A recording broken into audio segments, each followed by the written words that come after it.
مطلب از سیاف مزراب با نام انقلاب اکتبری آزادسازی کیف نئوپانتورکیزم. 3 نوامبر سال 2023 در آستانه سمیت کشورهای ترک زبان که می‌خواهند اتحاد جدید در آسیا ببندند به کار شروع کرد. در این دیدار 3 ریسپوبلیکا در سابق عضو SSSR قزاقستان، ازبکستان و قرقیزستان که میزبان آن جمهوری قزاقستان بود در پایتخت آن جمع آمدند. طبیعی است که برادر کلان آنها ترکیه که از مدعیان اصول این اتحاد است نیز شرکت داشت. ترکمنستان دولت دیگری ترک زبان سابق عضو اتفاق سوویتی طبق عنعنه به حیث ناظر حاضر گردید. در این دیدار رقم 10 که یوبیلئی بود 2 سند مهم قبول شد. اولی امکانیت‌های جهان ترکی و دومین برنامه ترک تیمه با نام گوشنواز عصر ترک‌ها. در شرایطی که دولت‌ها پاش می‌خورند و فرض مثال میان 24 دولت عربی اتحاد نیست، میان جگری نیست، همجاشوی تفکری نیست که ضد یک دولت اسرائیل که غزه را به خاک یکسان می‌سازد صدا بلند کنند. دولت‌های ترک زبان می‌خواهند با شعار علاج واقعه قبل از وقوع عمل کرده اتحاد استوار ببندند. ولی پرسیده می شود که این اتفاق نو بر نفع یا ضرر تاجیکستان است؟ کشوری که ترک زبان نیست سؤال ریتوریکی است. البته و برای با آن پاسخ جستن ما برمیگردیم محض به 2 واقعه تاریخی. یکم انقلاب اکتبری یا لنینی 7 نوامبر سال 1917 25 اکتبر سال 1917 طبق تقویم کهنه در روسیه پادشاهی که آسیای میانه وصل و یا از تابعین این امپراتوری بود رولوسیا سر زد. در طول 3 سال انقلاب دامن گسترده ترکستان یا خود آسیای مرکزی را با شمول بخارا فرا گرفت. در این قاره که یگان دولت نسبی وجود نداشت طبق پیشکی ملت‌شناسان بلشویزم ریسپوبلیکاهای ازبکستان و ترکمنستان بعداً قراقرغیز که به قزاق و قرقیزستان جدا شد پیدا شدند. ملت هایی که حتی فرهنگ دولتداری نداشتند با امضای مبارک لنین و استالین صاحب دولت گشتند. 14 اکتبر سال 1924 دولت نوین تاجیکستان با اسم گوشنواز ریسپوبلیک اتونومی سوویتی سوسیالیستی تاجیکستان پیدا گردید. موضع شمال یا خود ولایت امروزه سوخت را دهقانان کان بادام به این جمهوری تابع کردند.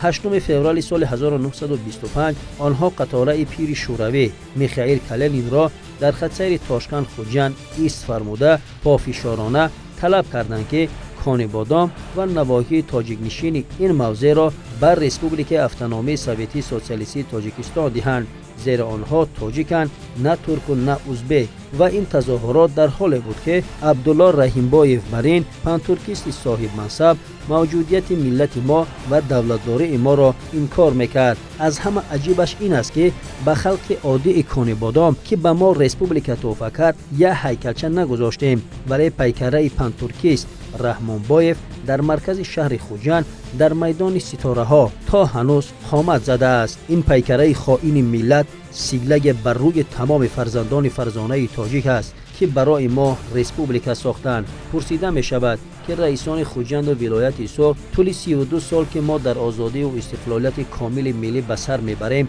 چرا این هیکل را از میان این قهرمان‌های ملت تاجیک نمیبردارند؟ اینجا چی معماست؟ شاید رئیس فعال ولایت محترم رجبای احمدزاده که ما به این کس عزت فردی داریم به این سوال پاسخ گویند.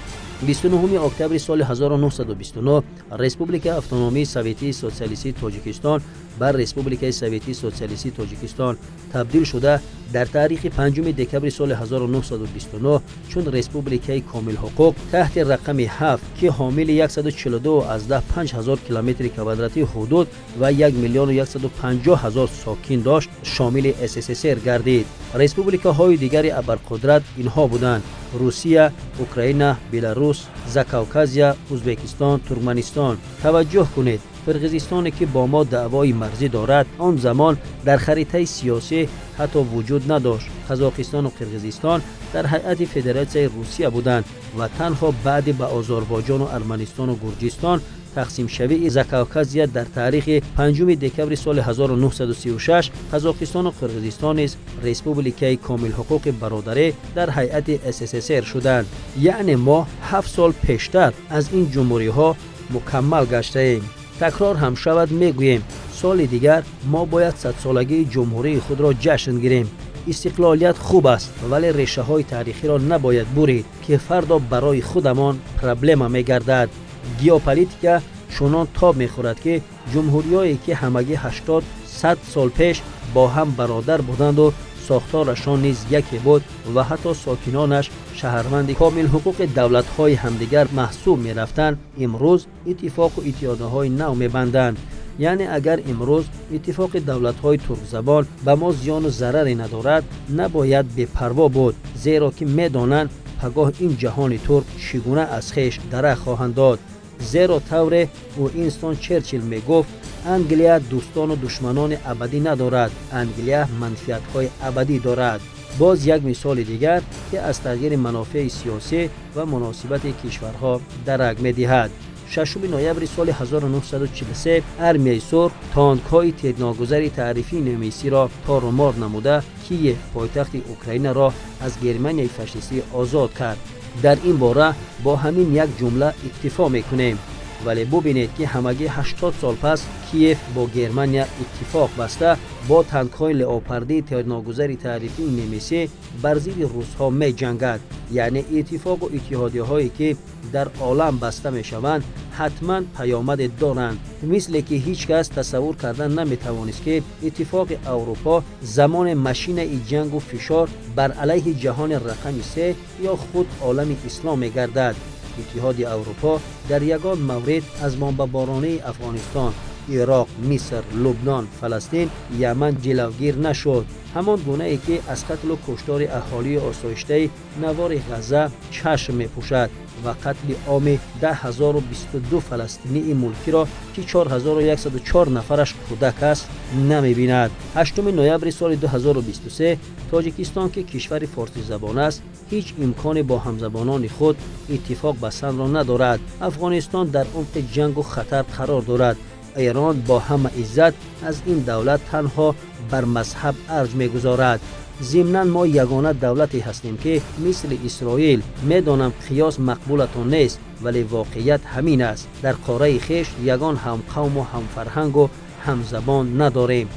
ولی اگر مثل اسرائیل ها با معنای مثبتش اطراف دولت تاجیکان اتفاق ببندیم و افکار غایه های سازنده سرور دولت امام علی رحمان زیج به هم آییم، ما حتما به سعادت دنیوی و اخروی میرسیم. دیگر راه نداریم. اتفاق ببند تاجیک اطراف ملت خویش و سرور دولت خود. تنها در این صورت ما میتوانیم.